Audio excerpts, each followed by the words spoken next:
ਓਮ ਸ੍ਰੀ ਵਾਹਿਗੁਰੂ ਸਾਹਿਬ ਜੀ। ਸੋਰਠਾ ਅੰਧਕੂਪ ਸਮਗ੍ਰੇਹ, ਪਚਿਓ ਨ ਜਾਣਿਓ ਮਰਮ ਸਾਠ, ਬੰਧਿਓ ਸੋ ਪਸ ਵਤ ਨੇਹ, ਸੁਤ ਤ੍ਰੀਆ ਕਰੀੜਾ ਮ੍ਰਿਗ ਭਇਓ। ਅੰਧਕੂਪ ਸਮਗ੍ਰੇਹ। ਵਾਹਿਗੁਰੂ ਜੀ ਕਾ ਖਾਲਸਾ, ਵਾਹਿਗੁਰੂ ਜੀ ਕੀ ਫਤਿਹ।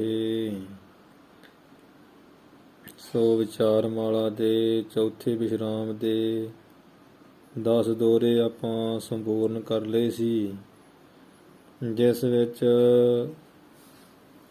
ਅਨਾਥਪੁਰੀ ਕਵੀ ਜੀ ਜਿਵੇਂ ਗੁਰੂ ਸਿੱਖ ਦਾ ਸੰਵਾਦ ਰਚ ਕੇ ਲਿਖ ਰਹੇ ਆ।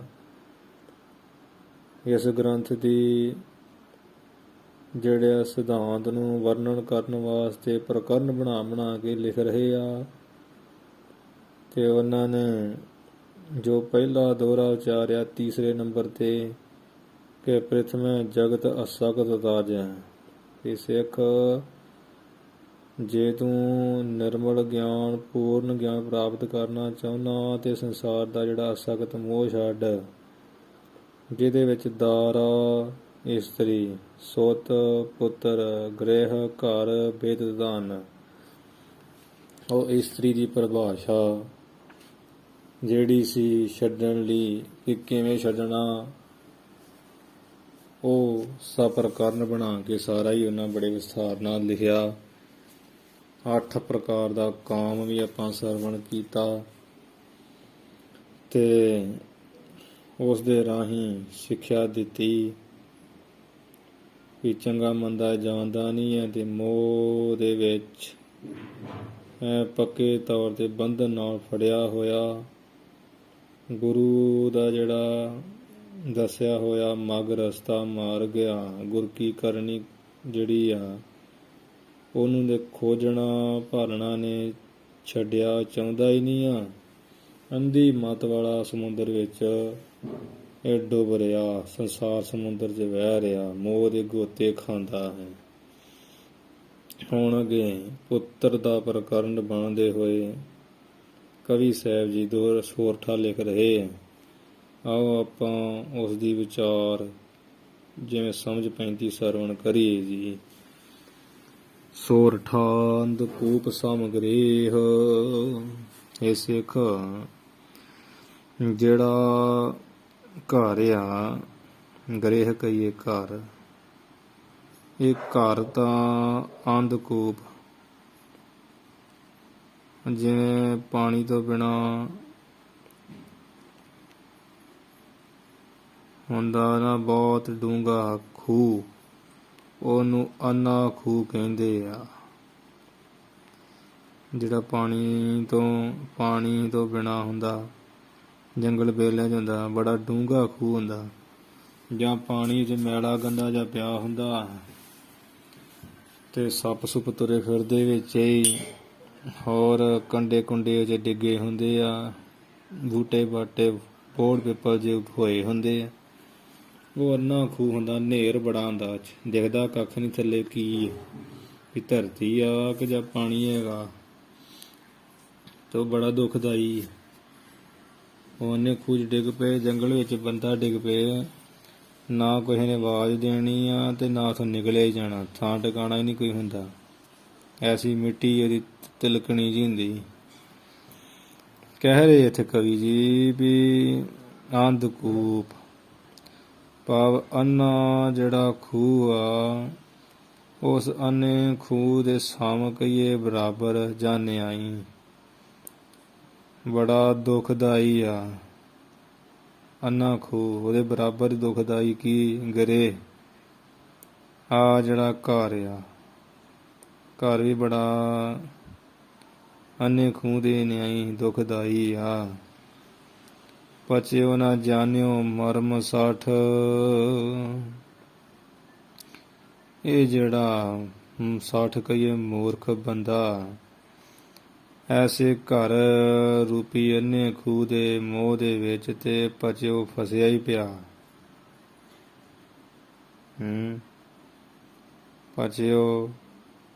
ਪਚਿਓ ਕਿ ਫਸਿਆ, ਨਾ ਜਾਣਿਓ ਤੇ ਨਹੀਂ ਜਾਣਦਾ। ਕੀ ਨਹੀਂ ਜਾਣਦਾ? ਪਰ ਇਸ ਨੇ ਪਚਿਓ ਫਸਿਆ ਤੇ ਹੈ। ਘਰ ਕੀਆ ਅੰਨਾ ਖੂ, ਤੇ ਫਸਿਆ ਕਿੱਥੇ? ਵਿੱਚ ਡਿੱਗ ਕੇ ਮੋਹ ਰੂਪੀ ਜਾਲ 'ਚ ਫਸਿਆ ਪਿਆ ਹੈ। ਨਾ ਜਾਣਿਓ ਮਰਮ ਸੱਟ। ਇਸ ਮੂਰਖ ਨੇ ਇਸ ਅੰਨੇ ਖੂਹ 'ਚੋਂ ਨਿਕਲਣ ਲਈ ਮੁਕਤ ਹੋਣ ਦਾ ਮੁਕਤੀ ਹੋਣ ਦਾ, ਬਾਹਰ ਨਿਕਲ ਜਾਵਾਂ, ਮੁਕਤ ਹੋ ਜਾਵਾਂ, ਇਹ ਜਿਹੜਾ ਮਰਮ ਭੇਦ ਆ ਨਾ, ਇਹ ਭੇਦ ਨਾ ਜਾਣਿਓ, ਇਹ ਜਾਣਨਾ ਹੀ ਨਹੀਂ ਕੀਤਾ, ਜਾਣਿਆ ਹੀ ਨਹੀਂ, ਇੱਧਰ ਤੇ ਮੂੰਹ ਹੀ ਨਹੀਂ ਕਰਦਾ ਕਿ ਕਿਸ ਲਈ ਸੰਸਾਰ 'ਚ ਮੈਂ ਆਇਆ ਹੈਂ।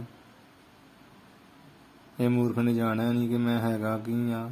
ਸੁਨੋ ਰੇ ਤੂੰ ਕੌਣ ਕਹਾਂ ਤੇ ਆਇਓ, ਕੌਣ ਮੂਲ ਤੇ ਕੌਣ ਦ੍ਰਿਸ਼ਟਾਨੀ। ਇੱਧਰ ਤੇ ਮੂੰਹ ਹੀ ਨਹੀਂ ਕਰਦਾ, ਆਪਣਾ ਮੂਲ ਤੇ ਜਾਣਦਾ ਹੀ ਨਹੀਂ। ਮਨ ਤੂੰ ਜੋਤ ਸਰੂਪ ਹੈ, ਬਸ ਪਚਿਆ ਫਸਿਆ ਪਿਆ ਵਾ ਤੇ ਆਪਣੇ ਮੁਕਤ ਹੋਣ ਦਾ ਜਿਹੜਾ ਮਰਮ ਭੇਦ ਹੈ ਜਾਣਦਾ ਨਹੀਂ। 60 ਕਹੀਏ ਮੂਰਖ। ਬੰਦਿਓ ਸੋ ਪਸਵਤ ਨੇਹ, ਇਹ ਮੂਰਖ ਮਨੁੱਖ ਪਸਵਤ ਪਸ਼ੂਆਂ ਦੇ ਵੱਤ ਸਮਾਨ, ਪਰਿਵਾਰ ਦੇ ਜਿਹੜਾ ਨੇਕ ਇਹ ਮੋਹ ਰੂਪੀ ਰਸੇ ਨਾਲ ਬੰਧਿਓ, ਬੰਝਾ ਹੋਇਆ, ਐਡਾ ਬੱਝਾ ਆ ਪਤਾ ਹੀ ਕੋਈ ਨਹੀਂ। ਅਤੇ ਸੋਤ ਤ੍ਰੀਆ ਕਰੀੜਾ ਮ੍ਰਿਗ ਪਾਇਓ, ਆਪਣੇ ਸੋਤ ਪੁੱਤਰ ਤ੍ਰੀ ਘਰ ਵਾਲੀ, ਪੁੱਤਰ ਧੀਆਂ ਨਾਲ ਘਰ ਵਾਲੀ ਨਾਲ ਕਰੀੜਾ ਕਹੀਏ ਖੇਡਾਂ ਵਿੱਚ। ਤ੍ਰੀਏ ਘਰ ਵਾਲੀ ਦੇ ਰਿਸ਼ਤੇਦਾਰ, ਆਪਣੇ ਰਿਸ਼ਤੇਦਾਰ, ਸੁੱਤ ਪੁੱਤਰਾਂ ਨਾਲ, ਧੀਆਂ ਨਾਲ ਕਰੀੜਾ ਕਹੀਏ ਖੇਡਾਂ ਵਿੱਚ। ਮ੍ਰਿਗ ਭਇਓ, ਹਿਰਨ ਵਾਂਗ, ਮ੍ਰਿਗ ਨਾਮ ਹਿਰਨ ਦਾ ਹੁੰਦਾ, ਹਿਰਨ ਵਾਂਗ ਤੇ ਭਾਵ ਅਰਥ ਨਾਲ ਮ੍ਰਿਗ ਦਾ ਅਰਥ ਮਸਤ ਵੀ ਲਾ ਲੈਣਾ ਵੀ ਹਿਰਨ ਵਾਂਗ ਨਾ, ਇਹ ਮ੍ਰਿਗ ਮਸਤ ਹੋਏ ਭਇਓ, ਹੋਇਆ ਪਿਆ। ਠੀਕ ਆ। ਉਹ ਭਾਵ ਅਰਥ ਕਿਵੇਂ ਲੱਗਦਾ, ਕੋਈ ਇਹ ਨਾ ਸਮਝੇ ਵੀ ਐਵੇਂ ਅਰਥ ਬਣਾਤਾ। ਉਹ ਭਾਵ ਅਰਥ ਇਵੇਂ ਲੱਗਦਾ ਵੀ ਮ੍ਰਿਗ ਤੇ ਮ੍ਰਿਗ ਦਾ, ਮ੍ਰਿਗ ਨਾਮ ਮਸਤੀ ਦਾ, ਮਸਤ ਹੋ ਜਾਂਦਾ ਮ੍ਰਿਗ। ਵੀ ਮ੍ਰਿਗ ਹੋਊਗਾ ਤੇ ਮਸਤ ਹੋਊਗਾ ਨਾ, ਕਾਂਡੇ ਹੇੜੇ ਸ਼ਬਦ ਵਿੱਚ। ਇਸ ਤਰ੍ਹਾਂ ਮ੍ਰਿਗ ਦੇ ਨਾਲ ਜਿਹੜਾ ਤੱਥ ਸਿਧਾਂਤ ਸਿੱਧ ਹੁੰਦਾ, ਉਹ ਮ੍ਰਿਗ ਨਾਲੋਂ ਮਸਤ ਹੁੰਦਾ। ਇਸ ਕਰਕੇ ਮ੍ਰਿਗ ਦਾ ਅਰਥ ਹਿਰਨ, ਤੇ ਹਿਰਨ ਵਾਂਗ ਮ੍ਰਿਗ ਕਹੀਏ ਮਸਤ ਭਇਓ, ਹੋਇਆ ਪਿਆ ਹੈ। ਠੀਕ ਆ। ਬੰਦਿਓ ਸੋ ਪਸਵਤ ਨੇਹ, ਪਾਸ ਕਹੀਏ ਪਸ਼ੂਆਂ ਦੇ, ਵਤ ਵਾਂਗ ਤਰ੍ਹਾਂ, ਪਸ਼ੂਆਂ ਦੀ ਤਰ੍ਹਾਂ ਜਾਂ ਵਾਂਗ, ਨੇਹ ਮੋਹ ਵਿੱਚ ਬੰਦਿਓ ਫਸਿਆ ਹੋਇਆ। ਅਥਵਾ ਕੀ ਵੀ ਪਸ਼ੂਆਂ ਦੀ ਤਰ੍ਹਾਂ ਨਾ, ਜਿਵੇਂ ਪਸ਼ੂ ਰੱਸੀ ਨਾਲ ਬੱਝਿਆ ਇੱਧਰ ਉੱਧਰ ਨਹੀਂ ਹੁੰਦਾ ਨਾ, ਇਸੇ ਤਰ੍ਹਾਂ ਮੋਹ ਦੀ ਰੱਸੀ ਨਾਲ ਬੱਧਿਆ ਹੈ। ਉਹ ਕਿਹੜੀ ਰੱਸੀ ਬੱਝੀ ਆ? ਪੁੱਤਰਾਂ ਦੀ, ਇਸਤਰੀ ਦੀ ਨਾਲ, ਜਿੰਨੇ ਸਗੇ ਸੰਬੰਧੀਆਂ ਦੇ ਮੇਲ ਗੇਲ ਆ, ਉਹ ਰੱਸੀ ਦੇ ਨਾਲ ਬੱਝਾ ਹੋਇਆ।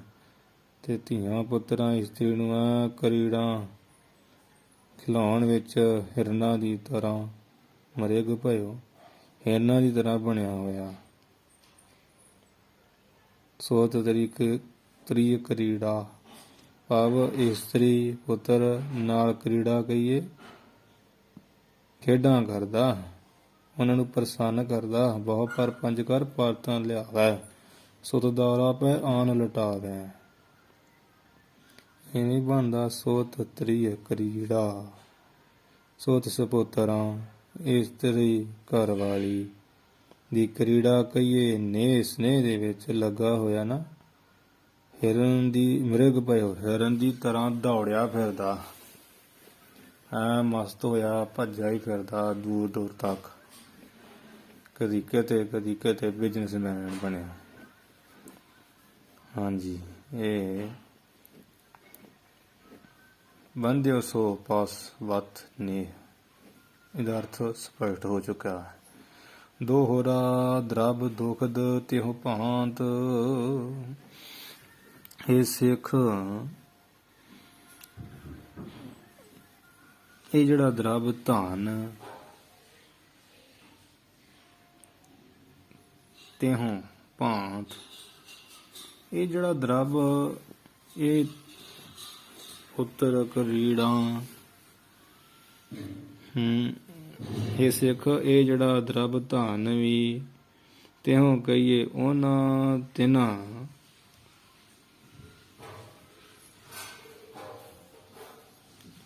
ਤਿਉ ਭਾਂਤ, ਤਿਉ ਕਹੀਏ ਉਨ ਤਿਨਾਂ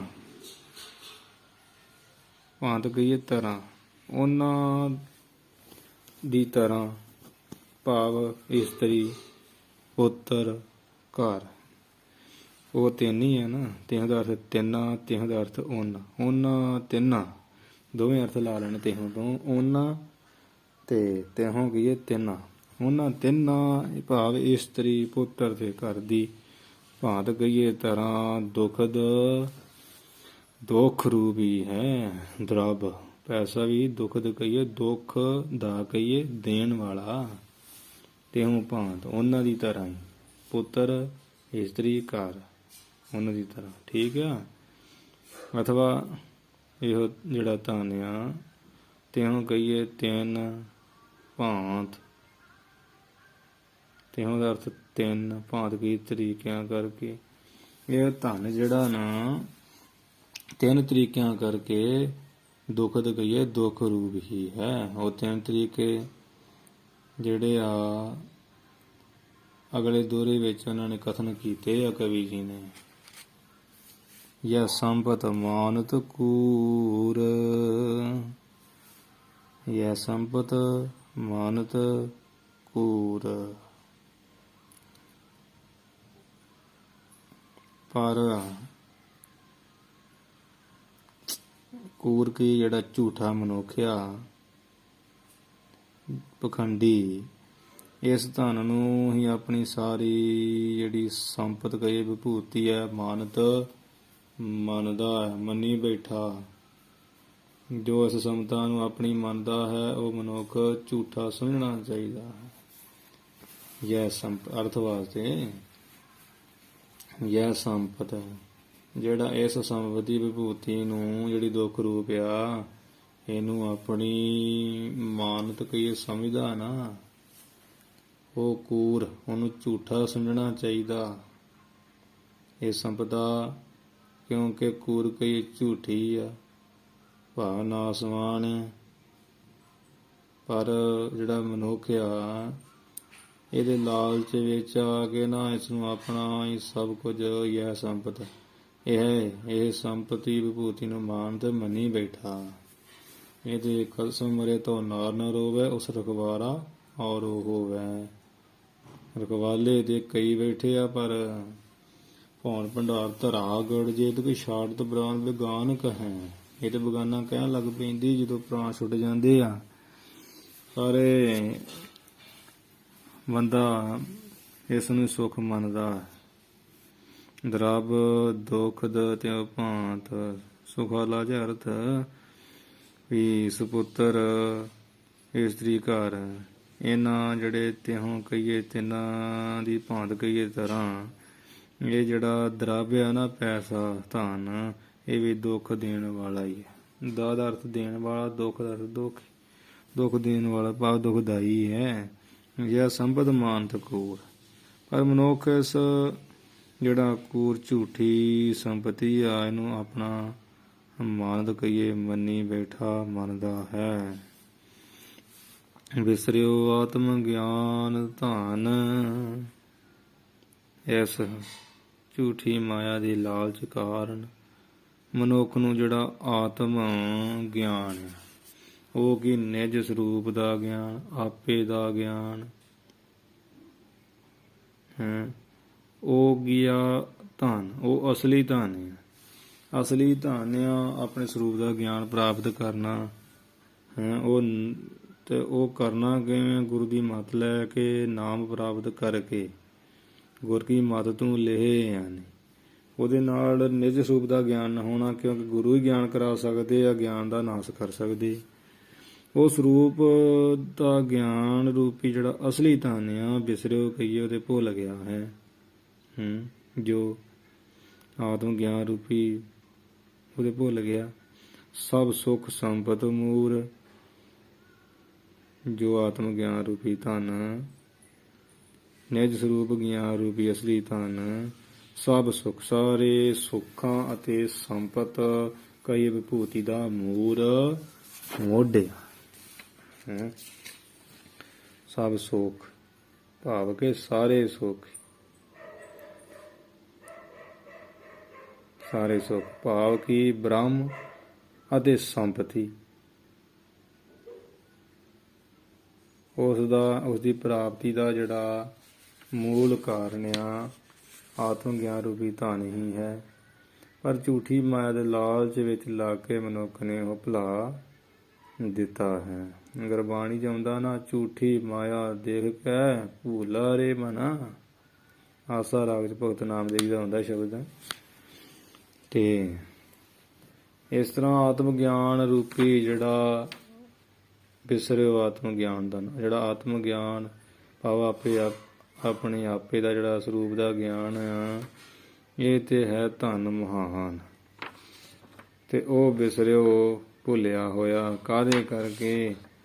ਜਿਹੜੀ ਝੂਠੀ ਮਾਇਆ, ਉਸ ਨੂੰ ਉਹਦੇ ਲਾਲਚ ਵਿੱਚ ਲਾਗੇ ਮਨੁੱਖ ਉਸ ਨੂੰ ਭੁਲਾਈ ਬੈਠਾ ਹੈ।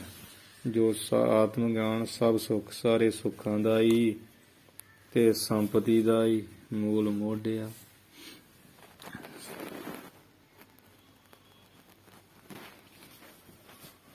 ਸਾਰੇ ਸੁੱਖ ਹੀ ਠੀਕ ਆ, ਉਹ ਆਤਮ ਗਿਆਨ ਕੀ ਆ?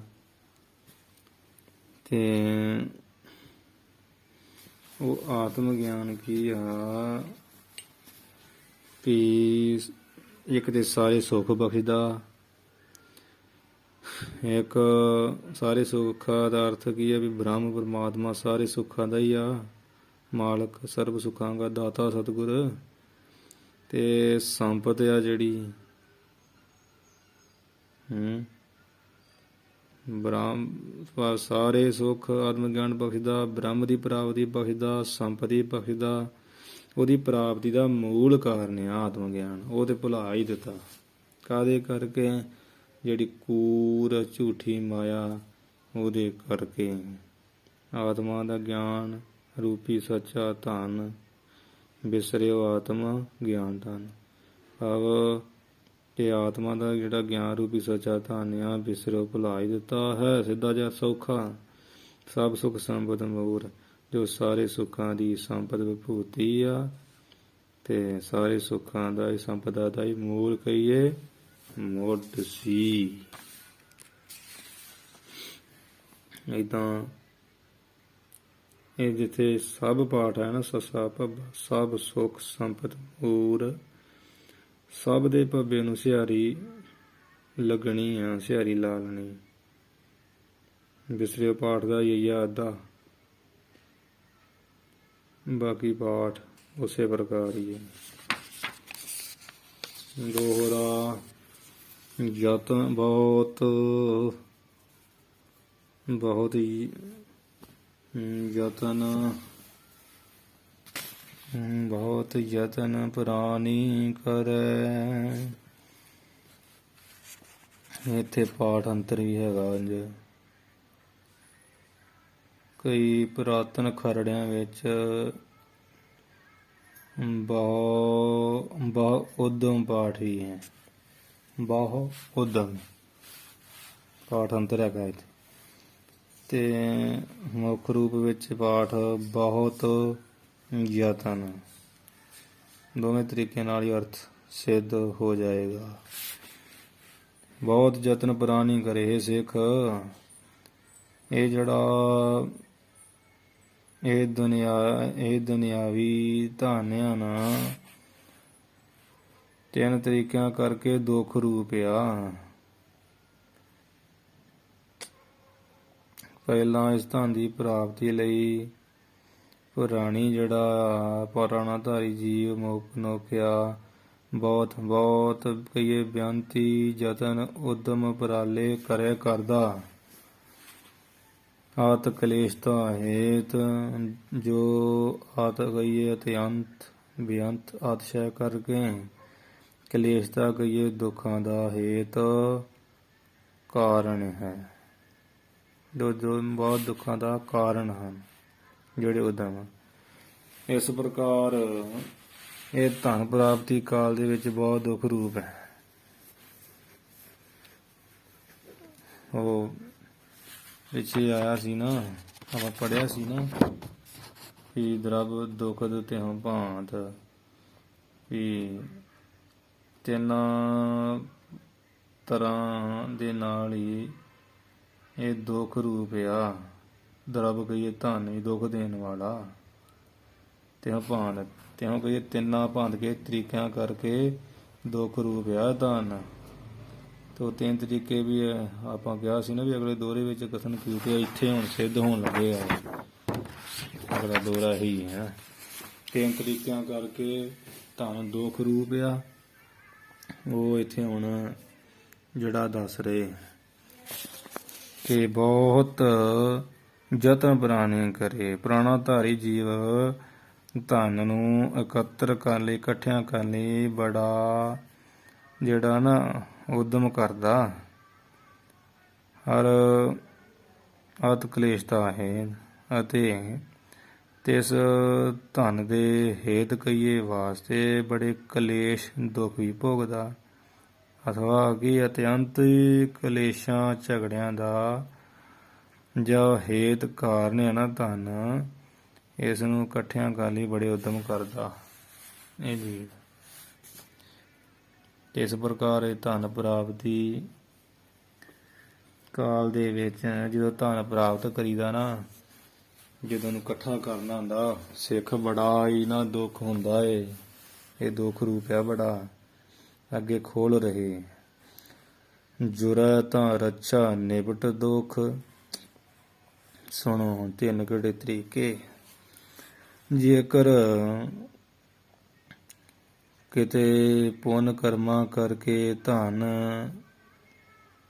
ਜਿਹੜਾ ਜੁਰੇ ਕਹੀਏ ਜੁੜ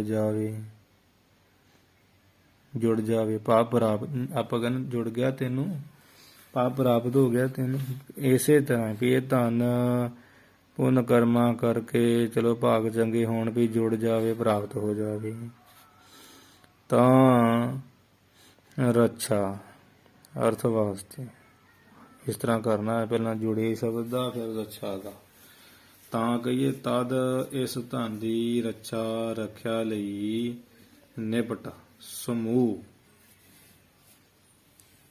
ਨਿਪਟ ਦਾ ਅਰਥ ਸਮੂਹ। ਕੇਵਲ ਦੁੱਖ ਹੀ ਦੁੱਖ ਪ੍ਰਾਪਤ ਹੁੰਦੇ ਹਨ। ਭਾਵ ਉਸ ਧਨ ਨੂੰ ਲੋਕਾਂ ਤੋਂ ਲੁਕੋ ਕੇ ਸਾਂਭ ਕੇ ਰੱਖਦਾ ਬੰਦਾ। ਡਰ ਲੱਗਿਆ ਰਹਿੰਦਾ ਇਹ ਧਨ ਦਾ ਪਤਾ ਲੱਗਣ ਤੋਂ ਕਿਤੇ ਰਾਜਾ ਕੋਈ ਟੈਕਸ ਨਾ ਲਾ ਦੇਵੇ, ਜਾਂ ਇਸ ਧਨ ਨੂੰ ਕਿਤੇ ਅੱਗ ਨਾ ਲੱਗ ਜਾਵੇ, ਜਾਂ ਕੋਈ ਚੋਰ ਚੋਰੀ ਕਰਕੇ ਨਾ ਲੈ ਜਾਵੇ। ਜਿੱਥੇ ਹਰ ਆਰਾਧੀ ਤੇ ਹਰ ਮਿਤ ਸਹਾਈ। ਇਹ ਗੁਰੂ ਗ੍ਰੰਥ ਸਾਹਿਬ ਵਿੱਚ ਸੱਚੇ ਪਾਤਸ਼ਾਹ ਜੀ ਦਾ ਬਚਨ ਆਉਂਦਾ। ਉੱਥੇ ਨਾਮ ਧਨ ਦੀ ਮਹਿਮਾ ਤੇ ਧਨ ਦੀ ਨਿਊਨਤਾ ਹੀ ਚੰਗੀ ਤਰ੍ਹਾਂ ਦੱਸੀ ਖੋਲ ਕੇ। ਜੇ ਪੜ੍ਹਨੀ ਹੋਵੇ ਨਾ ਵਿਚਾਰ ਕੇ ਉੱਥੇ ਪੜ੍ਹ ਲਵੇ। ਇਹ ਤੋਂ ਕਿਹਾ ਜਿੱਥੇ ਹਰ ਆਰਾਧੀ ਹੈ ਤਿੱਥੇ ਹਰ ਮਿਤ ਸਹਾਈ। ਉਹ ਸ਼ਬਦ ਵਿੱਚ ਬੜਾ ਖੋਲ ਕੇ ਸਤਿਗੁਰੂ ਨੇ ਲਿਖਿਆ ਕਿ ਦੁੱਖ ਰੂਪ ਹੈ, ਸੁੱਖ ਰੂਪ ਨਾਮ ਧਨ ਹੈ। ਚੋਰੀ ਕਰਕੇ ਨਾ ਲੈ ਜਾਵੇ। ਇਸ ਦੀ ਰੱਖਿਆ ਕਰਨ ਵਿੱਚ ਮਨੁੱਖ ਕਈ ਦੁੱਖ ਝੱਲਦਾ। ਜੇ ਜੁੜ ਜਾਵੇ ਤੇ ਠੀਕ ਆ, ਤੇ ਜੇ ਜੁੜ ਗਿਆ ਤੇ ਤਾਂ ਰੱਛਾ ਕਰਨ ਵਾਸਤੇ ਮਨੁੱਖ ਨਿਬਟ ਦੁੱਖ, ਬੜੇ ਦੁੱਖ ਹੀ ਦੁੱਖ ਪ੍ਰਾਪਤ ਕਰਦਾ। ਸਮੂਹ ਦੁੱਖ ਝੱਲਦਾ। ਲੁਕੋ ਰੱਖੇ, ਡਰ ਲੱਗਿਆ ਰਹਿੰਦਾ। ਕਦੀ ਬੈਂਕ 'ਚ ਜਾਵਾਂ ਤੇ ਉੱਥੇ ਟੈਕਸ ਦਾ ਡਰ, ਸਰਕਾਰ ਨਾ ਲੈ ਜੇ, ਇਹਨੂੰ ਅੱਗ ਵੀ ਲੱਗ ਜਾਂਦੀ ਜੇ ਪਿਆ ਰਵੇ, ਅੱਗ ਨਾ ਲੱਗ ਜੇ, ਚੋਰ ਨਾ ਕਿਤੇ ਸੰਨ ਲਾ ਕੇ ਲੈ ਜਾਣ। ਐਵੇਂ ਲੋਕਾਂ ਆਪੋ ਆਪਣੇ ਸੰਭਾਲੇ ਹੁੰਦੇ। ਜਾਏ ਤਾਂ ਪ੍ਰਾਣ ਸਮੇਤ ਇਹ ਸਿੱਖ ਫਿਰ ਜਦੋਂ ਇਹ ਜਾਏ ਜਾਂਦਾ ਤਾਂ ਰਾਜਾ ਟੈਕਸ ਲਾ ਕੇ ਲੈ ਗਿਆ, ਚੋਰ ਚੋਰੀ ਕਰਕੇ ਲੈ ਗਿਆ, ਜਾਂ ਅੱਗ ਨਾਲ ਖਤਮ ਹੋ ਗਿਆ, ਅੱਗ ਲੱਗ ਗਈ ਹੈ, ਜਾਂ ਵੀ ਕੋਈ ਕਾਰਨ ਹੀ ਇਹੋ ਜਿਹਾ ਬਣ ਗਿਆ, ਧਨ ਨਾਸ ਹੋ ਗਿਆ। ਜੇ ਜਾਏ ਕਿ ਜੇ ਜਦੋਂ ਜਾਂਦਾ ਏ ਜਾਂ ਚਲਿਆ ਜਾਏ ਤਾਂ ਪ੍ਰਾਣ ਸਮੇਤ, ਤਾਂ ਕੀ ਕਰਦਾ, ਪ੍ਰਾਣ ਸਮੇਤ ਹੀ ਮਨੁੱਖ ਨੂੰ ਲੈ ਜਾਂਦਾ, ਪ੍ਰਾਣ ਹੀ ਮਨੁੱਖ ਦੇ ਕੱਢ ਜਾਂਦਾ। ਤਾਂ ਪ੍ਰਾਣ ਸਮੇਤ, ਇਹ ਤਾਂ ਪ੍ਰਾਣ ਦੇ ਸਮੇਤ ਵੀ, ਪ੍ਰਾਣਾਂ ਦੇ ਸਮੇਤ ਹੀ ਬੰਦੇ ਨੂੰ ਲੈ ਜਾਂਦਾ, ਆਪਾ ਬੰਦਾ ਹੀ ਮਰ ਜਾਂਦਾ। ਮਨੁੱਖ ਧਨ ਦੇ ਵਿਜੋਗ ਵਿੱਚ ਮਰ ਹੀ ਜਾਂਦਾ। ਜਬ ਕਛ ਪਾਵੇ ਤਬ ਗਰਵ ਕਰਤ ਹੈ, ਮਾਇਆ ਗਈ ਤਬ ਰੋਵਣ ਲਗਤ ਹੈ। ਜਦੋਂ ਪਾਉਂਦਾ ਹੰਕਾਰ ਚੜ ਜਾਂਦਾ, ਮਾਇਆ ਧਾਰੀ ਅਤੰਨਾ ਬੋਲਾ, ਸ਼ਬਦ ਨਾ ਸੁਣੀ ਬਹੁ ਰੋੜਕ ਝੋਲਾ। ਜਦੋਂ ਮਰ ਜਾਂਦਾ ਤਾਂ ਕੁਝ ਵੀ ਨਹੀਂ, ਜਦੋਂ ਮਾਇਆ ਗਈ ਤਬ ਰੋਵਣ ਲੱਗਦਾ, ਲੋਕੋ ਲੁੱਟਿਆ ਗਿਆ, ਮਾਰਿਆ ਗਿਆ, ਖਤਮ ਹੋ ਗਿਆ, ਮੈਂ ਕੀ ਕਰਾਂ ਹੁਣ, ਬੜਾ ਰੋਂਦਾ ਹੈ। ਧਨ ਜੇ ਜਾਂਦਾ, ਪ੍ਰਾਣਾਂ ਦੇ ਵਿਜੋਗ ਦੇ ਸਮਾਨ ਦੁੱਖ ਪ੍ਰਾਪਤ ਹੁੰਦਾ। ਜਿਵੇਂ ਪ੍ਰਾਣ ਨਿਕਲਦੇ ਹੋਣ, ਇੰਨੀ ਪੀੜ ਹੁੰਦੀ ਹੈ, ਇੰਨਾ ਕਸ਼ਟ ਹੁੰਦਾ ਇੰਨਾ। ਜਾਏ ਜੇ ਜਦੋਂ ਚਲਾ ਜਾਂਦਾ, ਕਿਸੇ ਤਰੀਕੇ ਨਾਲ ਵੀ ਕੋਈ ਕਾਰਨ ਬਣ ਜੇ ਤਾਂ ਪ੍ਰਾਣ ਵੀ ਸਮੇਤ ਹੀ ਲੈ ਜਾਂਦਾ। ਬੰਦਾ ਕਈ ਮਾਰੀ ਜਾਂਦੇ, ਕਈ ਨੂੰ ਅਟੈਕ ਹੀ ਹੋ ਜਾਂਦਾ। ਸਾਰ ਕਿਤਾਬਲੀ ਵਿੱਚ ਵੀ 8ਵੇਂ ਅਧਿਆਇ ਚ ਆਉਂਦਾ ਨਾ, ਤ੍ਰਿਕਾਲ ਦਰਾਵੇ ਦੁੱਖ ਮੈਂ, ਉਪਾਏ ਰੱਖ ਅੰਤ ਮੈਂ, ਨਾਰਾਜ ਸਾਂਝੇ ਆਉਂਦਾ ਏ। ਨਿਦਾਨ ਹੈ ਵਿਰੋਧ ਕੋ, ਸੋ ਤਾਤ ਮਤ ਜੰਤ ਮੈਂ। ਸੂਰਜ ਪ੍ਰਕਾਸ਼ ਹੀ ਆਉਂਦਾ, ਸੰਚਨ ਪਾਲਣ ਨਾਸ ਮਝਾਰ, ਦੁਖਦਾਇਕ ਧਨ ਕੋ ਨਿਰਧਾਰ। ਇਕੱਠਾ ਕਰਨ ਵਿੱਚ, ਪਾਲਣਾ ਕਰਨ ਵਿੱਚ, ਨਾਸ ਹੋਣ ਚ, ਇਹ ਦੁੱਖ ਦੇਣ ਵਾਲਾ ਹੀ ਇਹ ਧਨ ਨੂੰ ਨਿਰਣਾ ਕਰ ਲਾ ਇਹ ਜੀਵ। ਇਸ ਪ੍ਰਕਾਰ ਆਪਾਂ ਅਰਥ ਇਹਦਾ ਸਪਸ਼ਟ ਇੱਥੇ ਕਰ ਹੀ ਲਿਆ ਵਾ। ਪ੍ਰਾਣ ਪਾੜ ਦੇ ਨੰਨੇ ਨੂੰ ਸਿਆਰੀ ਆ ਲਾ ਲੈਣੀ, ਬਾਕੀ ਸਭ ਪਾਠ ਸ਼ੋਧੀ ਹਨ। ਦੋਹਰਾ ਤਾਂ ਤੈਨ ਕੋ ਸੰਗ ਤੂੰ, ਇਹ ਸਿੱਖ ਤਾਂ ਤੇ ਇਸ ਵਾਸਤੇ ਨਾ, ਤਾਂ ਕਰਕੇ, ਤਾਂ ਕਹੀਏ ਇਸ ਤੇ ਕਹੀਏ ਵਾਸਤੇ, ਜਾਂ ਇਸ ਕਰਕੇ, ਇਸ ਵਾਸਤੇ ਜਾਂ ਇਸ ਕਰਕੇ ਤੂੰ ਇਹਨਾਂ ਇਸਤਰੀ ਪੁੱਤਰ ਘਰ ਧਨ ਜਿਹੜੇ ਪਿਛੇ ਲਿਖੇ ਹੋਏ ਆ, ਉਹ ਜਿੱਥੇ ਤੀਸਰਾ ਦੋਹਰਾ ਆਇਆ ਸੀ, ਆਪਾਂ ਪੜ੍ਹਿਆ ਜਾਂ ਰੋਜ਼ ਦੱਸ ਰਹੇ ਹਾਂ, ਜਿੱਥੇ ਤੋਕ ਯਾਦ ਨਹੀਂ, ਰੰਬਤਾ ਪ੍ਰਥਮੇ ਜਗਤ ਸਗਤ ਤਜ ਦਾਰਾ ਸੋਤ ਗ੍ਰਹਿ ਬੇਤ। ਇਹ ਤੁਕ ਦੀ ਜੋ ਗੱਲ ਕਹੀ ਨਾ, ਉਹਦਾ ਹੁਣ ਦੱਸ ਰਹੇ ਉਹਦੇ ਬਾਰੇ। ਤਾਂ ਤੇ ਇਨਕੋ ਸੰਗ ਤੂੰ, ਇਸ ਵਾਸਤੇ ਸਿੱਖ ਤੂੰ ਇਹਨਾਂ ਦਾ, ਭਾਵੇਂ ਇਸਤਰੀ ਪੁੱਤਰ ਘਰ ਤੇ ਧਨ ਦਾ ਜਿਹੜਾ ਸੰਗ ਹੈ ਨਾ, ਸਾਥ, ਉਹਦਾ ਤੂੰ ਕੀ ਕਰ, ਛਾੜ ਕੁਸਲ ਜੀਏ ਜਾਨ। ਸਾਥ ਭਾਈ ਛੱਡ ਕਰਕੇ ਆਪਣਾ ਜਿਹੜਾ ਜੀ ਕਹੀਏ ਹਿਰਦਾ ਵਾ, ਉਹਦੇ ਵਿੱਚ ਕੁਸਲ ਕਹੀਏ ਸੁਖ ਕਲਿਆਣ ਜਾਣ ਜਾਣਨਾ ਕਰ, ਸੁਖ ਹੋ ਜੂ, ਇਹਦਾ ਤਿਆਗ ਕਰ। ਭਾਵੇਂ ਸੁਖ ਆਪਣੇ ਇਸ਼ਟ ਦੀ ਪ੍ਰਾਪਤੀ ਵਿੱਚ ਹੀ ਆ, ਪਰ ਅਨਿਸ਼ਟ ਦੀ ਨਿਵਰਤੀ ਕਰਕੇ ਸੁਖ ਪ੍ਰਾਪਤ ਹੁੰਦਾ। ਇਸ਼ਟ ਦੀ ਪ੍ਰਾਪਤੀ ਕਰਕੇ ਤੇ ਅਨਿਸ਼ਟ ਕਹੀਏ ਜੋ ਸਾਡਾ ਇਸ਼ਟ ਨਹੀਂ ਹੈ, ਉਹਦੇ ਵਿੱਚ ਜੇ ਫਸੇ, ਉਹਦੀ ਨਿਵਰਤੀ ਕਰਕੇ ਸੁਖ ਪ੍ਰਾਪਤ ਹੁੰਦਾ ਵਾ। ਤੇ ਤੂੰ ਇਸ਼ਟ ਦੀ ਪ੍ਰਾਪਤੀ ਵਿੱਚ ਹੀ ਸੁਖ ਹੁੰਦਾ, ਭਾਵੇਂ ਆਪਣਾ ਜਿਹੜਾ ਇਸ਼ਟ ਪਿਆਰਾ ਜਿਹਦੇ ਨਾਲ ਪ੍ਰੇਮ ਹੋਵੇ, ਜਾਂ ਆਪਣੇ ਗੁਰੂ ਪੀਰ ਨਾਲ, ਉਹਦੀ ਪ੍ਰਾਪਤੀ ਵਿੱਚ ਹੀ ਸੁਖ ਆ। ਪਰ ਜਿਹੜੇ ਅਨਿਸ਼ਟ ਸਹੇੜੇ ਆ ਨਾ ਵਾਧੂ, ਉਹਦੀ ਨਿਵਰਤੀ ਕਰਕੇ ਵੀ ਸੁਖ ਬੜਾ ਪ੍ਰਾਪਤ ਹੁੰਦਾ। ਤਾਂ ਕਹਿੰਦੇ ਸਿੱਖਾ ਆ ਛੱਡ ਦੇ ਤੂੰ, ਤੇ ਛਾੜ ਕੁਸਲ ਜੀ ਜਾਨ, ਆਪਣੇ ਜੀ ਦੇ ਵਿੱਚ ਖੈਰ ਜਾਨ। ਕੁਸਲ ਕਹੀਏ ਖੈਰ, ਕੁਸਲ ਕਹੀਏ ਸੁਖ, ਕੁਸਲ ਕਹੀਏ ਕਲਿਆਣ, ਕੁਸਲ ਕਹੀਏ ਖੁਸ਼ੀ, ਜਾਨ ਕਹੀਏ ਜਾਣਨਾ ਕਰ। ਮਾਨੋ ਵੇਖਤੇ ਸਰਪ ਤੇ। ਇਸ ਗੱਲ ਨੂੰ ਸਪਸ਼ਟ ਕਰਨ ਲਈ ਅੱਗੇ ਦ੍ਰਿਸ਼ਟਾਂਤ ਬੜਾ ਸੋਹਣਾ ਕਥਨ ਕਰ ਰਹੇ। ਮਾਨੋ ਕੋਈ ਮਨੁੱਖ, ਮਾਨੋ ਕੋਈ ਮਨੁੱਖ ਵੇਖ ਕਹੀਏ ਜ਼ਹਿਰ ਤੇ ਦਾ ਅਰਥ ਤੋਂ, ਜ਼ਹਿਰ ਤੋਂ, ਸਰਪ ਤੇ, ਸੱਪ ਤੋਂ। ਮਾਨੋ ਵੇਖ ਤੇ ਕਹੀਏ ਜ਼ਹਿਰ ਤੋਂ, ਸਰਪ ਤੇ ਕਹੀਏ ਸੱਪ ਤੋਂ, ਅਤੇ ਠੱਗ ਤੇ ਛੁਟਿਓ ਨਿਦਾਨ। ਅਤੇ ਕਿਸੇ ਠੱਗ ਤੇ, ਜਿੰਨੇ ਤੇ ਅੱਖਰ ਆਏ ਨਾ ਇੱਥੇ, ਇਹਦੇ ਵਿੱਚ 14 ਇੱਥੇ ਤੁਕ 'ਚ, ਇਹ ਤਿੰਨਾਂ ਦਾ ਅਰਥ ਤੋਂ ਹੀ ਕਰਕੇ ਲਾਉਣਾ। ਤੋਂ, ਜ਼ਹਿਰ ਤੋਂ, ਸੱਪ ਤੋਂ, ਠੱਗ ਤੋਂ, ਛੁਟਿਓ ਨਿਦਾਨ। ਅੰਤ ਵੇਲੇ ਛੁਟਿਓ ਛੁੱਟ ਗਿਆ ਹੋਵੇ। ਨਿਦਾਨ ਦਾ ਅਰਥ ਅੰਤ, ਅੰਤ ਵੇਲੇ ਛੁੱਟ ਗਿਆ ਹੋਵੇ।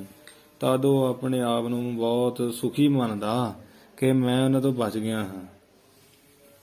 ਇਹ ਮਨਾ ਆ ਕੋਈ ਜ਼ਹਿਰ ਤੋਂ, ਸੱਪ ਤੋਂ, ਠੱਗ ਤੋਂ ਅੰਤ ਨਿਦਾਨ ਕੇ ਅੰਤ ਵੇਲੇ ਛੁੱਟ ਜਾਵੇ ਨਾ, ਜਦੋਂ ਪਕੜ 'ਚ ਆਇਆ ਹੋਵੇ, ਤੇ ਉਹ ਆਪਣੇ ਆਪ ਨੂੰ ਮਨੁੱਖ ਬਹੁਤ ਸੁਖੀ ਮੰਨਦਾ ਵੀ ਮੈਂ ਬਚ ਗਿਆ। ਤੇਵੇਂ ਇਸਤਰੀ, ਪੁੱਤ, ਧਨ, ਘਰ ਆਦਿ ਜਿਹੜਾ ਮੋਹ ਨਾ, ਜਿਹੜਾ ਏਤ ਮੋਹੇ ਡੂਬਾ ਸੰਸਾਰ, ਗੁਰਮੁਖ ਕੋਈ ਉਤਰੈ ਪਾ। ਸਤਿਗੁਰੂ ਵੀ ਕਹਿੰਦੇ ਆ ਇਸ ਘਰ ਦੇ ਮੋਹ ਨੂੰ, ਸਾਰੇ ਜਿਹੜੇ ਦੱਸੇ ਉਪਰੋਕਤ ਹੋਣੇ, ਇਹਨੂੰ ਤਿਆਗ ਕੇ ਜਦੋਂ ਆਤਮ ਗਿਆਨ ਪ੍ਰਾਪਤ ਹੋ ਜਾਂਦਾ ਹੈ, ਤਦੋਂ ਇਹ ਸੇਖ ਆਪਣੇ ਆਪ ਨੂੰ ਸੁਖੀ ਮੰਨੀਦਾ ਹੈ। ਤੂੰ ਵੀ ਉਦੋਂ ਸੁਖੀ ਆਪਣੇ ਆਪ ਨੂੰ ਮੰਨੇਗਾ ਜਦੋਂ ਆਤਮ ਗਿਆਨ ਪ੍ਰਾਪਤ ਹੋ ਗਿਆ, ਇਹ ਮੋਹ ਛੱਡ ਕੇ ਝੂਠੇ। ਉਦੋਂ ਤੂੰ ਵਿਚਾਰੇਗਾ ਕਿ ਮੈਂ ਇਹਨਾਂ ਦੇ ਮੋਹ ਤੋਂ ਬਚ ਗਿਆ ਹਾਂ। ਨਹੀਂ ਤੇ ਬੰਦਾ ਡੁੱਬਿਆ ਨਾ ਕਹਿੰਦਾ ਉਹ ਵੀ ਮਰੀ ਜਾਂਦੇ ਆ ਬਾਬੇ, ਇਹ ਸਭ ਕੁਝ ਹੀ ਆਪਣਾ ਇਹੀ ਹੈ, ਇਹ ਤੋਂ ਬਿਨਾਂ ਕੀ ਹੈ। ਸਾਰੇ ਜਿਹੜੀਆਂ ਚੀਜ਼ਾਂ ਦਸੀਆਂ, ਸੱਪ ਸੱਪ ਦੀ ਜ਼ਹਿਰ ਚੜ੍ਹਨ ਤੋਂ ਡੰਗ ਵਾਜੇ, ਜ਼ਹਿਰ ਨਾ ਚੜ੍ਹੇ ਤਾਂ ਬਚ ਜਾਵੇ ਬੰਦਾ। ਠੱਗ ਕੋਲ ਠੱਗੀ ਵੱਜਦਿਆਂ ਬਚ ਜਾਵੇ, ਜ਼ਹਿਰ ਤੋਂ ਚੜ੍ਹ ਤੋਂ ਬਚ ਜਾਵੇ, ਤੇ ਬੰਦਾ ਬੜਾ ਖੁਸ਼ ਹੁੰਦਾ ਮੈਂ ਬਚ ਗਿਆ। ਐਵੇਂ ਤੂੰ ਭਾਈ ਇਹਨਾਂ ਦੀ ਸੰਗਤ ਛੱਡ ਕੇ ਆਪਣੇ ਆਪ ਨੂੰ ਸੁੱਖ ਮੰਨ। ਮੋਹ ਛੁੱਟ ਜਾਂਦਾ ਜਦੋਂ ਆਤਮ ਗਿਆਨ ਪ੍ਰਾਪਤ ਹੋ ਜੇ ਨਾ, ਫਿਰ ਤੇ ਕਾਕੋ ਮਾਈ ਕਾਕੋ ਬਾਪ, ਨਾਮ ਧਰੀਕ ਝੂਠੇ ਸਭ ਸਾਪ। ਪ੍ਰਤੀਤੀ ਹੋਣ ਲੱਗ ਪੈਂਦੀ। ਹੁਣ ਤੇ ਮਿੱਤਰ ਸਮਝੀ ਬੈਠਾ ਨਾ, ਉਦੋਂ ਕਹਿੰਦਾ ਕੋਈ ਜਾਣੈ ਕਵਨ ਇਹਾਂ ਜਗ ਮੀਤ, ਜਿਸ ਕਿਰਪਾਲ ਸੋਈ ਬਿਦ ਬੂਝੇ, ਜਿਸ ਹੋਏ ਕਿਰਪਾ ਸੋਈ ਬਿਦ ਬੂਝੇ, ਤਾਂ ਕੀ ਨਿਰਮਲ ਰੀਤ। ਐਵੇਂ ਗਿਆਨੀ ਪੁਰਸ਼ ਤੋਂ ਬਣ ਜਾਂਦਾ। ਦੋਹਰਾ ਜਗਤ ਖੇਦ ਮੈਂ ਪਰ ਹੈ ਜਿਨ। ਇਹ ਸਿੱਖ ਜਗਤ ਦੇ ਇਹਨਾਂ ਖੇਦਾਂ ਕਹੀਏ ਦੁੱਖਾਂ ਵਿੱਚ ਜਿਨ ਮਤਾ ਪੈਣਾ ਕਰ। ਇਹ ਸਿੱਖ ਇਸ ਲਈ ਜਿਹੜਾ ਜਗਤ ਆ ਨਾ, ਸੰਸਾਰ ਦੇ ਖੇਦ ਕਹੀਏ, ਦੁੱਖਾਂ ਦੇ ਮਹਿ ਕਹੀਏ ਵਿੱਚ ਜਿਨ ਕਹੀਏ ਮਤਾ ਪਰੈ ਕਹੀਏ ਪੈਣਾ ਕਰ। ਠੀਕ ਹੈ ਨਾ। ਇਹਦਾ ਅਰਥ ਦੂਜਾ ਐਵੇਂ ਬਣਦਾ, ਜਗਤ ਦੇ ਜਿਹੜੇ ਜਨਮ ਮਰਨ ਆ, ਜਨਮ ਮਰਨ ਦੇ ਦੁੱਖ ਆ, ਜਾਂ ਮਾਤਾ ਦੀ ਗਰਭ ਦੇ ਜਿਹੜੇ ਦੁੱਖ ਆ, ਇਹਦੇ ਵਿੱਚ ਤੂੰ ਨਾ ਪੈਣਾ ਕਰ। ਜਾਂ ਤੂੰ ਮਾਤਾ ਕਿਤੇ ਤੂੰ ਪੈ ਜਾਵੇਂ, ਜੇ ਤੂੰ ਨਹੀਂ ਹਟੇਂਗਾ ਫਿਰ ਪੈਵੇਂਗਾ ਹੀ। ਕੇਵਲ ਦੁਖਤਾ ਮਾਹੇ, ਇਹ ਸੰਸਾਰ ਦੇ ਮਾਹੇ ਕਹੀਏ ਵਿੱਚ ਕੇਵਲ ਸਿਰਫ ਦੁਖਤਾ ਦੁੱਖ ਹੀ ਦੁੱਖ ਹੈ। ਕਿਉਂਕਿ ਇਹਨਾਂ ਜਿਹੜੀਆਂ ਖੇਦਾਂ ਕਹੀਏ ਦੁੱਖਾਂ ਦੇ ਵਿੱਚ ਕੇਵਲ ਸਿਰਫ ਦੁਖਤਾ ਕਹੀਏ ਦੁੱਖ ਹੀ ਦੁੱਖ ਆ। ਠੀਕ ਆ। ਸਤ ਕਹੂੰ ਸਤ ਕਹੂੰ ਸਤ ਕਹੂੰ। ਗੁਰੂ ਜੀ ਕਵੀ ਜੀ ਕਥਨ ਕਰਦੇ ਆ ਜਿਵੇਂ ਗੁਰੂ ਦਾ ਸਿਧਾਂਤ ਬਣਾਇਆ, ਉਹ ਗੁਰੂ ਸਮਝ ਲਓ ਕਹਿ ਰਹੇ ਆ ਸਿੱਖ ਨੂੰ, ਤੇ ਆਪ ਵੀ ਕਵੀ ਕਹਿ ਰਹੇ। ਕਹਿੰਦੇ ਹੈ ਸਿੱਖ ਮੈਂ ਸਤ ਕਹੂੰ, ਮਨ ਕਰਕੇ ਸੱਚ ਕਹਿੰਦਾ ਹਾਂ। ਕਹੂੰ ਦਾ ਅਰਥ ਕਹਿੰਦਾ ਹਾਂ, ਸਤ ਦਾ ਅਰਥ ਸੱਚ ਹੀ ਹੈ। ਫਿਰ ਸਤ ਕਹੂੰ ਦੂਜੀ ਵਾਰ ਕਹਿੰਦੇ, ਉਹ ਕਹਿੰਦੇ ਮੈਂ ਬਾਣੀ ਕਰਕੇ ਵੀ ਸੱਚ ਕਹਿੰਦਾ ਹਾਂ, ਭਾਵ ਰਸਨਾ ਤੋਂ ਵੀ ਸੱਚ ਕਹਿੰਦਾ ਹਾਂ। ਸਤ ਕਹੂੰ ਤੀਜੀ ਵਾਰ ਲਿਖਿਆ। ਅਤੇ ਇਹ ਸਿੱਖ ਸਰੀਰ ਕਰਕੇ ਵੀ ਸੱਚ ਕਹਿੰਦਾ, ਭਾਵ ਮੈਂ ਮਨ ਬਾਣੀ ਸਰੀਰ ਕਰਕੇ ਸੱਚ ਕਹਿੰਦਾ ਤੈਨੂੰ। 3 ਵਾਰ ਕਹਿਣ ਨਾਲ ਕੀ ਹੁੰਦਾ, ਪ੍ਰਤੱਗਿਆ ਹੋ ਜਾਂਦੀ ਹੈ। ਇੱਦਾਂ ਕਹਿੰਦੇ ਨਾ, ਤੀਜੀ ਵਾਰ ਨਹੀਂ ਬਖਸ਼ਣਾ, ਤੀਜਾ ਚਾਂਸ ਹੋ ਗਿਆ ਤੇਰਾ। ਜਾਂ ਵੀ ਮੈਂ 3 ਵਾਰੀ ਕਹਿਤਾ, ਮੇਰੇ ਤੇ ਨਿਸ਼ਚਾ ਕਰ, ਨਿਸ਼ਚੇ ਨਾਲ ਕਥਨ ਕਰਦਾ ਵਾਂ, ਸੁਖ ਸੁਪਨੇ ਹੂੰ ਨਾਹੀਂ। ਇਹ ਜਿਹੜਾ ਸੰਸਾਰਕ ਖੇਦ ਆ, ਇਸਤਰੀ ਪੁੱਤਰ ਧਨ ਘਰ ਆਦਿ ਦਾ ਮੋਇਆ, ਇਹਦੇ ਵਿੱਚ ਗਸ ਜਾਈਏ ਨਾ ਸਿੱਖ, ਫਸ ਜਾਈਏ, ਸੁਪਨੇ ਮਾਤਰ ਵੀ ਸੁਖ ਨਹੀਂ ਹੈ। ਅਥਵਾ ਸੁਖ ਸੁਪਨੇ ਹੂੰ ਨਾਹੀਂ। ਇਹ ਸੰਸਾਰ ਦੇ ਅੰਦਰ ਜਿੰਨੇ ਪਦਾਰਥ ਦਿਖਦੇ ਆ, ਜਿੰਨੇ ਤੈਨੂੰ ਸਰੀਰ ਦਿਖਦੇ ਆ, ਉਹਨਾਂ ਵਿੱਚ ਕੋਈ ਵੀ ਸੁਪਨੇ ਮਾਤਰ ਵੀ ਸੁੱਖ ਨਹੀਂ ਆ, ਕੋਈ ਸੁੱਖ ਨਹੀਂ ਆ। ਸੁੱਖ ਨਾਹੀਂ ਰੇ ਹਰ ਭਗਤੀ, ਰੱਬ ਦੀ ਭਗਤੀ ਵਿੱਚ ਹੀ ਸੁੱਖ ਆ, ਜਾਂ ਸੰਤਾਂ ਦੀ ਸੇਵਾ ਵਿੱਚ ਸੁੱਖ ਆ, ਗੁਰੂ ਦੀ ਸੇਵਾ ਵਿੱਚ ਸੁੱਖ ਆ, ਗੁਰਬਾਣੀ ਪੜ੍ਹਨ 'ਚ ਸੁੱਖ ਆ, ਪਾਠ ਸਿਮਰਨ 'ਚ ਸੁੱਖ ਆ, ਬੰਦਗੀ ਵਿੱਚ ਸੁੱਖ ਆ, ਹੋਰ ਕਿਤੇ ਸੁੱਖ ਨਹੀਂ। ਇਸ ਪ੍ਰਕਾਰ 15 ਦੋਰੇ ਚੌਥੇ ਵਿਸ਼ਰਾਮ ਦੇ ਵਿਚਾਰ ਮਾਲਾ ਗ੍ਰੰਥ ਦੇ ਹੋ ਚੁੱਕੇ ਆ। ਹੁਣ ਆਪਾਂ ਇੱਥੇ ਜਿਹੜੀ ਸਮਾਪਤੀ ਕਰੀਏ। ਅੱਗੇ ਜਿਵੇਂ ਕਥਾ ਵਿਚਾਰ ਆਏਗੀ, ਆਪਾਂ ਉਹ ਵੀ ਵਿਚਾਰ ਨਾਲ ਪੜਾਂਗੇ। ਅਖੀਰਲੀਆਂ ਪੰਕਤੀਆਂ ਪੜ੍ਹ ਕੇ ਸਮਾਪਤੀ ਹੈ ਜੀ। ਜਗਤ ਖੇਦ ਮਹਿ ਪਰ ਹੈ ਜਿਨ, ਕੇਵਲ ਦੁਖਤਾ ਮਾਹੇ।